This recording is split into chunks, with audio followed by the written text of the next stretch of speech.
Remue ménage. Remue ménage.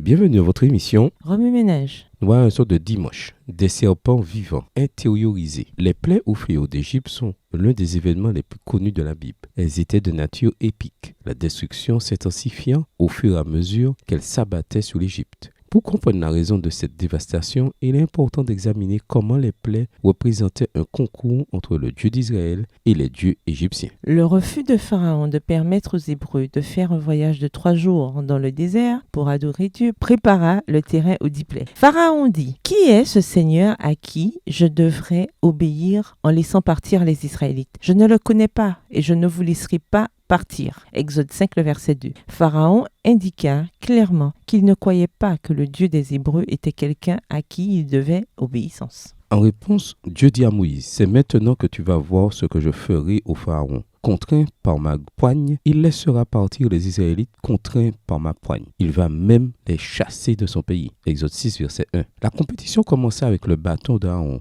Dieu dit à Moïse que lorsque Pharaon demanderait à voir un miracle, Aaron jetterait son bâton par terre et le bâton se transformerait en serpent. Exode 7, verset 8. Aaron jeta son bâton qui se transforma immédiatement en serpent. Les magiciens de Pharaon firent de même et leurs bâtons se changèrent eux aussi en serpent. Exode 7, verset 11. Dieu riposta en faisant engloutir le serpent des magiciens par le serpent d'Aaron. Cette première rencontre montre clairement qu'il s'agissait d'une épreuve de force entre les dieux de l'Égypte et le Dieu des Hébreux. Les magiciens égyptiens étaient capables d'imiter le pouvoir surnaturel de Dieu, laissant le peuple décider lui-même qui était le vrai Dieu. Cela explique aussi pourquoi Pharaon endurcit son cœur quant à l'ordre de Moïse. Le combat des serpents n'était que le début. Les plaies qui suivirent détruisirent systématiquement tout le panthéon égyptien. Alors qu'on qualifie souvent ces choses de plaies, le texte hébreu, lui, les qualifie de prodiges extraordinaires. Exode 7, le verset 3. Cela montre qu'une puissance surnaturelle était à l'origine de ces plaies.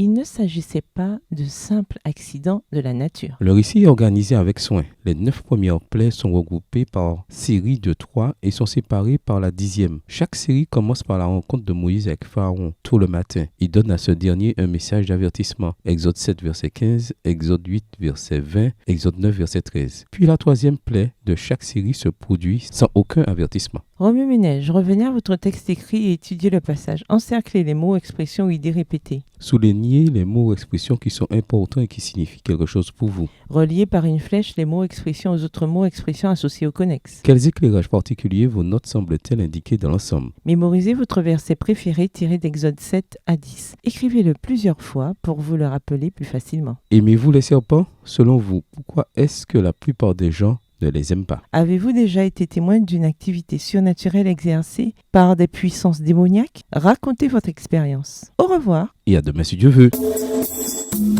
Remue ménage. Remue ménage.